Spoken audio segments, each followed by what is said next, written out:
ఐక్యంగా ఉండాలని, ఎన్నికల సమయంలో ఆర్య వైశ్యులు నిలబడిన చోట పోటీలు పడకుండా ఐక్యమత్యంతో వారిని గెలిపించుకోవాలని ఆదివాసీ కార్పొరేషన్ చైర్మన్ డుండి రాకేష్ అన్నారు.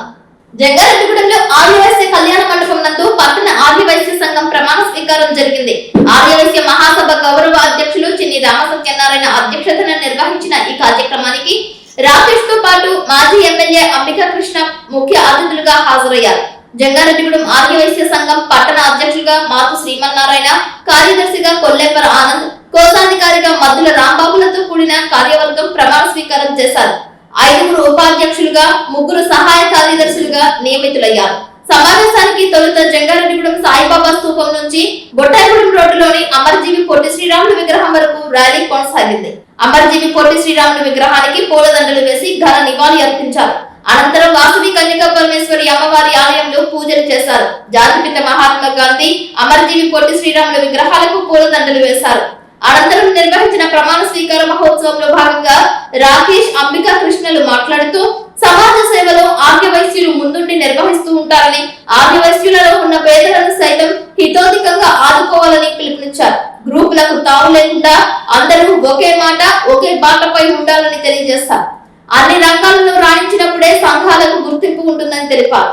ఈ కార్యక్రమంలో ఏలూరు జిల్లా రూరల్ అధ్యక్షులు Seemakurthi Srinivas, chamber of commerce అధ్యక్షులు ఏలూరి ఫణికుమార్, మాజీ సర్పంచ్ మండవల్లి విజయసారథి, కర్పూరం నాని, పట్టణ ఛాంబర్ అధ్యక్షులు వందనపు వెంకటేశ్వరరావు, పలు అనుబంధ సంఘాల ప్రతినిధులు పాల్గొన్నారు.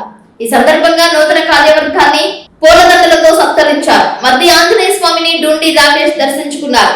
ఆలయ committee chairman doctor Rajana Satyanarayana తదితరులు ఆహ్వానించి పూజలు చేయించి వేదాశీర్వచనాలు అందజేశారు. ఈ కార్యక్రమంలో మహంగారి రామ్మోహన్ రావు, గుల్లపూడి రమేష్, శ్రీదేవి దంపతులు పాల్గొన్నారు. ఒకే మాట చెప్పారు. అన్ని మాటల కన్నా మెయిన్ ఒకటే, మీరు ప్రభుత్వం ఇన్ని కోట్ల రూపాయలు ప్రజలకి పేదవారికి ఇస్తున్నప్పుడు మీరు ఎందుకు ఇవ్వగలరు, ఎందుకు ఇవ్వాలి, మనం ఏమిటి ఇచ్చేదని అన్నారు. దాన్ని మనం అర్థం చేసుకోవాలి. చిన్న చిన్న ఆర్యవైశ్యులు, పేద ఆర్యవైశ్యులు చాలా మంది ఉన్నారు. వాళ్ళని పైకి తీసుకురమ్మని చెప్పడం దాని అర్థం అది. ప్రభుత్వం ఇచ్చే ముందు ఆయన చెప్పినట్టు పాకలు, పాపాలు, పుస్తకాలు ఇవన్నీ మనం ఇస్తే ఏమవుతుంది? కావున మనం కూడా మన పొలాన్ని అభివృద్ధి చేసుకుంటూ, మన పొలంలో ఉన్న పేద ఆర్యవైశ్యులు బాగు చేసుకుంటూ ముందుకెళ్తే బాగుంటుందని చెప్పి కృష్ణ చెప్పడం జరిగింది.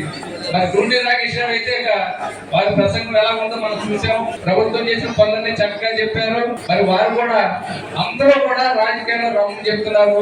అదృష్టం ఉన్నవాళ్ళు గెలుస్తారు, ఓడిపోతా మాత్రాన్ని ఏమవుతాం.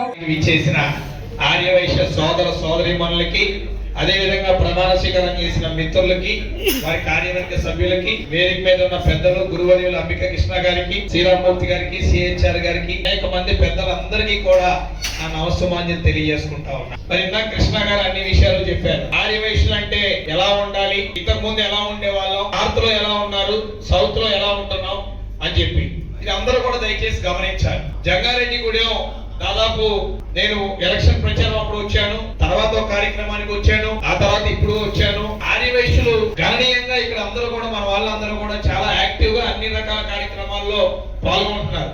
సిహెచ్ఆర్ గారు ఏకంగా రాష్ట్ర అధ్యక్షుడి పదవి దాకా కూడా వెళ్ళి రావడం జరిగింది. మరి ఇదే జిల్లాలో ఉన్న అంబికా కృష్ణ గారు రాజకీయాలతో, రాజకీయ పార్టీలతో సంబంధం లేకుండా ఆర్యవైశ్య బంధుగా ప్రపంచంలో ఉన్న ప్రతి ఒక్కళ్ళకి ఒక ఆదర్శంగా, అత్యంత ఆప్తీయుడిగా అందరికీ కూడా పరిచయమైన వ్యక్తి మీ అందరికీ తెలిసిందే. ఏ ఆర్యవైశ్య పిల్లలు తప్పటడుగు వేయరు, అది చూపించకపోతే, చరిత్ర తెలియకపోతే కొన్ని ఇబ్బందులు వచ్చే అవకాశం ఉంటాయి. దయచేసి అమ్మవారి చరిత్రను అందరికీ కూడా తెలియజేసేలాగా, ఇంట్లో పిల్లలకి పెద్దలకి తెలియజేసేలాగా మీ అందరూ చూడాలన్న విషయం కూడా నేను సభాముఖంగా మరోసారి తెలియజేస్తా ఉన్నా.